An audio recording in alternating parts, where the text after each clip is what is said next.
Tonight, meet Troy's top staff member for this quarter. Plus, learn more about the annual Helen Keller Lecture. Stay tuned. Troy TrojanVision Nightly News starts now. From the high-definition digital production center on the Troy campus, with news from Troy University locations around the world, this is Troy TrojanVision Nightly News. Hello and welcome to the Troy TrojanVision Nightly News for March 26, 2014. I'm Jamarlo Phillips. And I'm Courtney Addison. Thank you for joining us this evening.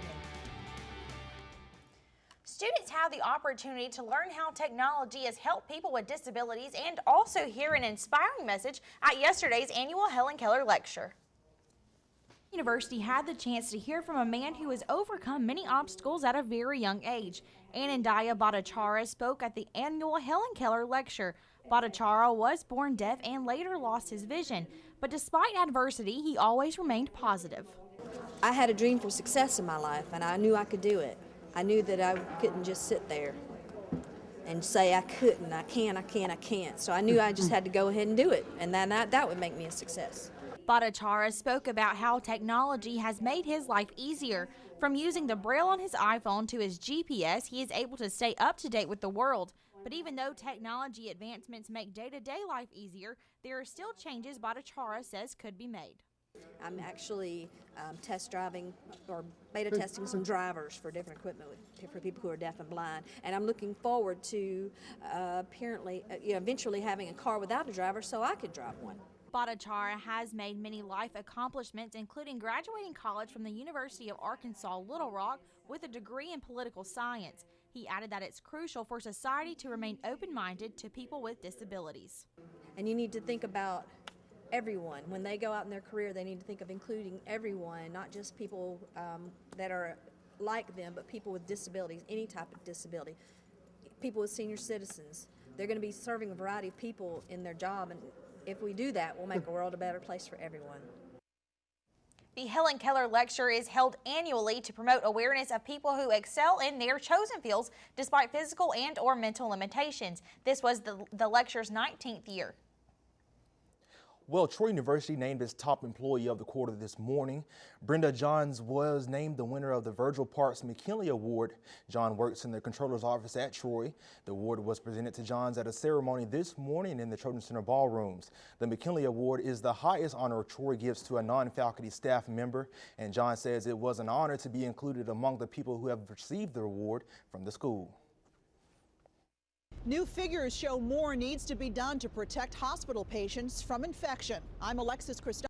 Very honored to win the McKinley Award. We have so many deserving people at Troy who have the characteristics of McKinley Award winners, and I'm very honored to be chosen. I was very surprised when my name was called. I've been here for a long time, and I do try to do a good job, but I was very surprised. Johns received an engraved clock and a $1,000 stipend. Well, Courtney, Troy University is home to a number of on-campus organizations that meet a variety of student needs. That's right, and over the next few weeks, we will spotlight some of these student organizations. Today, Katrina Kunisia takes a look at an organization that uses a popular sport to bring together students from a variety of cultures, the soccer club. Here on the South, one of the most popular kinds of sport is football. But Troy University offers a lot of different activities besides. One of them, something which is well known as football in Europe, but called soccer in the US. We're intramural soccer club here in Troy. We meet 4 times a week, Monday, Tuesday, Thursday, and Wednesdays. We have a lot of students, international and Americans also. We have 50 to 60 members in club. Soccer isn't the most popular sport in the United States. I tried out other sports. I tried basketball and football, but I love soccer. That's where it's at. Troy Soccer Club is very diverse and is not only a good way to spend your free time and exercise, but also make new friends from all over the world.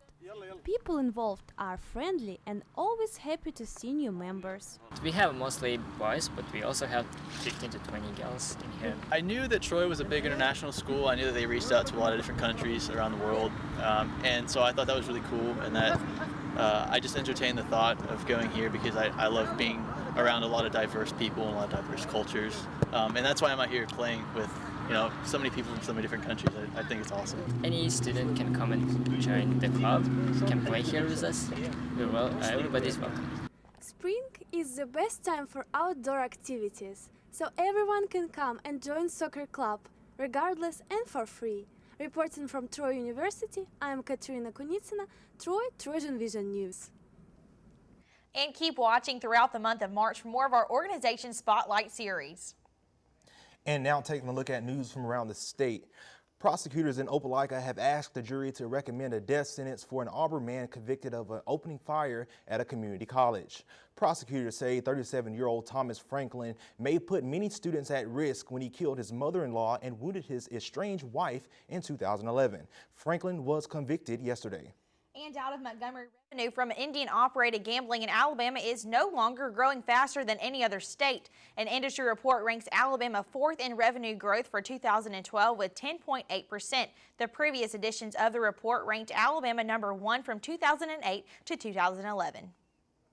And also out of Montgomery, the Senate has added $1 million to the Tourism Department's proposed budget. The money is earmarked for grants that will be doled out at lawmakers' recommendation.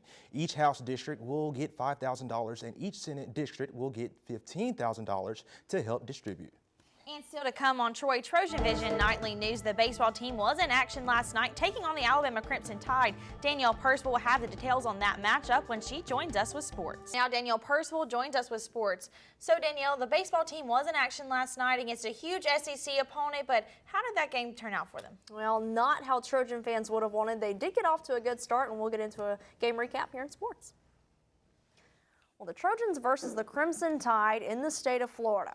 Trojan baseball fans fondly remember last season when this scenario led to a pair of Trojan victories against Alabama in an NCAA regional. The only thing that could be better for Trojan fans than beating Bama is beating Bama twice. However, last night's Sunshine State matchup, Trojan fans might not remember so fondly. The Trojans fell to the Tide 10-5 in front of a sold-out crowd at Pensacola Bayfront Stadium Tuesday night. Clay Holcomb gave the Trojans a hot start as he went Holcomb Mania for his first career home run on the 4th pitch of the game to give Troy a quick lead. But the Crimson Tide used a 3-run third inning and a grand slam in the 4th to build a 7-1 lead and wouldn't look back.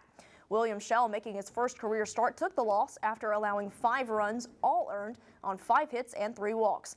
Shell would finish the game with 3 strikeouts. Holcomb, Nick Massonia, and Tyler Vaughn finished the game with 2 hits each. And after a slow start to the season, Vaughn now has 4 hits in his last 7 at-bats.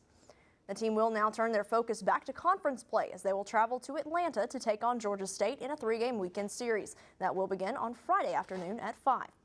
But for the Trojan softball team, they'll be at home tonight for the first time since February 9th in their conference home opener against South Alabama. The Jaguars entered the game boasting an impressive 25-3 record and are perfect in conference play so far.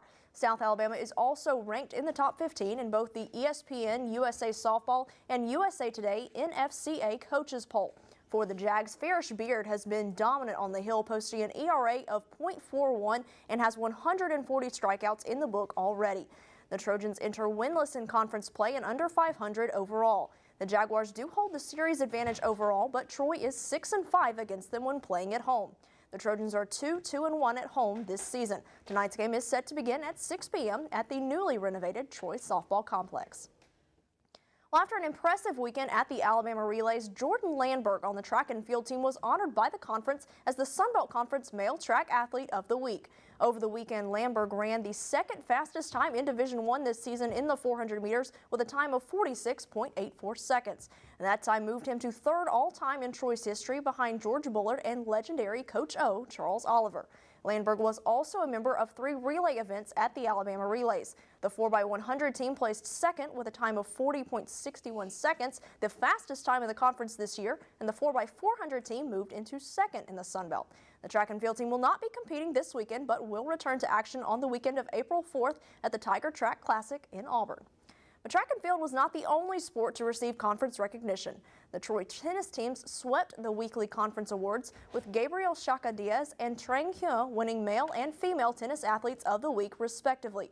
Diaz had a perfect 3-0 singles record this week and was 2-0 in doubles play, while Hyun was also perfect in her action this week. The award was the first for Diaz in his career and the second for him, as she was awarded the award earlier this season. The Trojan football team is wrapping up spring practice and will put a bow on it Saturday with the annual T-Day game. This year's start time is a little later than normal, with the game beginning at 12:30 at Veterans Memorial Stadium. Admission to the T-Day game is free, and there will be many former players and coaches returning for this year's spring game. Head coach Larry Blakeney is having a players and coaches reunion prior to the game, so you may see some familiar faces from former Trojans on the sidelines on Saturday. So Jamarlo, Courtney, exciting news for track and field as well as tennis, with those athletes being honored by the conference. Always good news for Troy. But of course, the softball team in action tonight, so we really want to encourage the Trojan fans. They still have time to get out there. 6 o'clock start for them out at the Trojan softball complex. Absolutely. Hopefully everyone will grab a blanket and head out to the brand new complex, actually. That's right. There's not very many opportunities to see them play at home this year, so hopefully everyone can take advantage of the time they do have. There you go. Get it while you can. Exactly. Thanks so much, Danielle. Thanks, guys.